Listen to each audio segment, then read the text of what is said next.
Hi, எல்லாத்துக்கும் வணக்கம். நம்ம இந்த வீடியோவில் என்ன பார்க்குறோன்னா, தேங்காய் பால் செய்கிறது எப்படின்ற பதிவு தான் இன்றைக்கி இந்த வீடியோ. அதுக்கு நல்ல முத்தின தேங்காயை எடுத்து அதை உரிச்சிக்கலாம். உரித்து எடுத்து அதை ரெண்டாக உடைச்சி எடுத்துக்குவோம். உடைச்ச காயை நல்லா சிதறி எடுத்துக்கலாம்.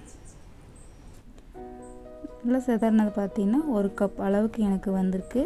இந்த 1 கப் தேங்காய் துருவலை மிக்ஸி ஜாரில் போட்டு அரைச்சி போகிறோம். இப்போ அரைக்கிறதுக்கு கொஞ்சமாக ஒரு 1/4 கப் விட கொஞ்சமாக தண்ணி கம்மியாக ஊற்றி அரைச்சிக்கலாம். இதில் நீங்கள் விருப்பப்பட்டால் 2 ஏலக்காய், 2 முந்திரி பருப்பு, 2 ஸ்பூன் நாட்டு சர்க்கரை போட்டு சேர்த்து அரைச்சோம் அப்படின்னா இன்னும் நல்லா டேஸ்டியாக இருக்கும்.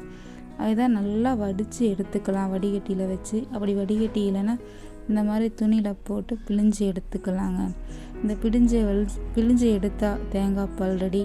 இந்த ரெடியான தேங்காய் பாலை நம்ம அடிக்கடி குழந்தைகளுக்கோ பெரியவங்களுக்கோ கொடுத்துட்டு வந்தோம் அப்படின்னா அதை அவங்க குடித்தாலே அவங்க உடல் வலிமை அதிகமாகும்.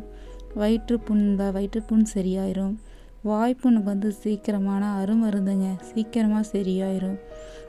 அதனால் ஒரே ஒரு தேங்காய் மூடி இருந்தால் கூட டக்குன்னு அரைச்சி தேங்காய் பால் ரெடி பண்ணிடலாம். இது குழந்தைகளுக்கு கொடுக்கும்போது உடல் ஆரோக்கியமாக இருப்பாங்க. இதனால் அடிக்கடி நீங்கள் உங்கள் குழந்தைகளுக்கு செஞ்சு கொடுங்க. இந்த வீடியோ பிடிச்சிருந்தா லைக் பண்ணுங்கள், ஷேர் பண்ணுங்கள். தேங்க்யூ.